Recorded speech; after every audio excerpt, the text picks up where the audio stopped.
আমরা আগেও বলেছি নো এসআইআর নো ভোট। আমাদের যে ফর্ম 7 বাজেয়াপ্ত করা হয়েছে বেআইনি ভাবে পুলিশ যেগুলোকে তুলে নিয়ে গেছে, যেগুলোকে জ্বালিয়ে দেওয়া হয়েছে, যারা জমা দিতে পারেনি, অবরোধ করেছে তৃণমূল কংগ্রেস, সেই ফর্ম 7 কে জমা নিতে হবে। শুধু আমরা কেন, অন্য তৃণমূল কংগ্রেসের যদি কেউ ফর্ম 7 জমা দিয়ে থাকে সেটাও শুনানি করতে হবে। কিন্তু এখনো পর্যন্ত সে কাজ সম্পূর্ণ হয়নি। যতক্ষণ পর্যন্ত সে সম্পূর্ণ না হয় ততক্ষণ পর্যন্ত আমাদের বলার কিছু নেই।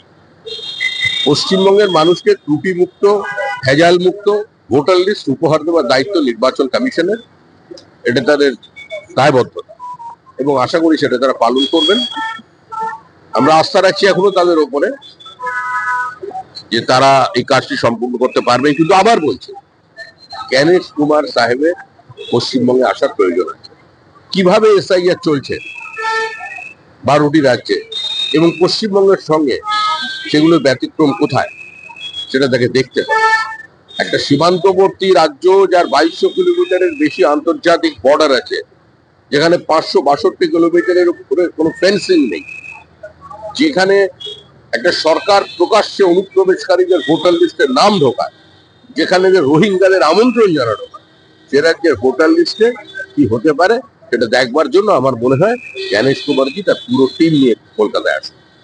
রাজীব কুমারকে রাজ্যসভার সাংসদ, রাজ্যসভার সদস্য করছে তৃণমূল কংগ্রেস।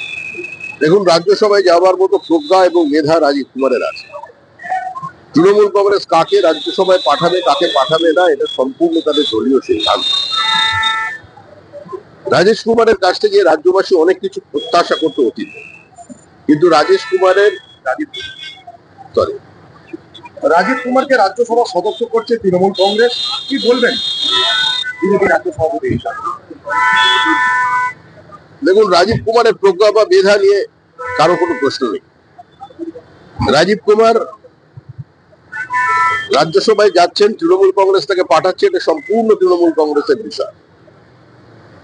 কিন্তু রাজীব কুমারের মতো একজন মেধা সম্পন্ন ব্যক্তি, আইনজ্ঞ, আপরাইট পুলিশ অফিসার, যখন তিনি সব জেনেও দায়িত্ব নিয়ে মুখ্যমন্ত্রীর প্রতি আনুগত্য জানাতে ইডির কাছ থেকে ফাইল ছিনতাই অংশগ্রহণ করেছিলেন, তো তার পুরস্কার তো পাবেনই, তিনি সেটা পেয়েছেন। দাদা, অন্য একটা কোশ্চেনে যাচ্ছি। চূড়ান্ত ভোটার তালিকা প্রকাশ নির্বাচন কমিশনের, মুখ্যমন্ত্রীর কেন্দ্র ভবানীপুরে খালি নাম বাদ গেছে 47,111 জনের। বিবেচনাধীন অবস্থায় রয়েছে 14,154 জন ভোটারের নাম। কি বলবেন? সব শেষ হোক। অনৈতিক ভাবে কিংবা একটা পলিটিক্যাল ভেন্ডেটা নিয়ে তো কেউ নির্বাচন কমিশন কাজ করছে না, যেটা করছে তৃণমূল কংগ্রেস, যারা আক্রমণ করছে, পুরো ব্যবস্থাটাকে ধ্বংস করার চেষ্টা করছে এবং চালিয়ে যাচ্ছে, যাদের কারণে আজকে রাজ্যের মুখ পুড়েছে। সুপ্রিম কোর্টের রায়ে এটা বোঝা গেছে যে সুপ্রিম কোর্টের এ রাজ্যের প্রশাসনের উপরে কোনো আস্থা নেই, কারণ প্রশাসনের রাজনীতিকরণ সম্পূর্ণ। যেভাবে ডিএমরা, যেভাবে ডব্লিউবিসিএস অফিসাররা এ রাজ্যে আচরণ করেছে, এর ফল তাদের পেতে হবে। আপনার এই উত্তরবঙ্গ যাত্রা বাগডোগরায় যাবেন? না, আমাদের তো পরিবর্তন যাত্রা শুরু হয়েছে। আমাদের সর্বভারতীয় সভাপতি নীতিন নবীন কালকে পৌঁছচ্ছেন, কুচবিহার যাবেন, তার শপথ সঙ্গী হিসেবে আমি থাকবো। কালকে আমাদের মিটিং এর পর কুচবিহারে, শিলিগুড়িতে বেশ কিছু মানুষের সঙ্গে তিনি দফায় দফায় বৈঠক করবেন, সে কারণেই যাওয়া।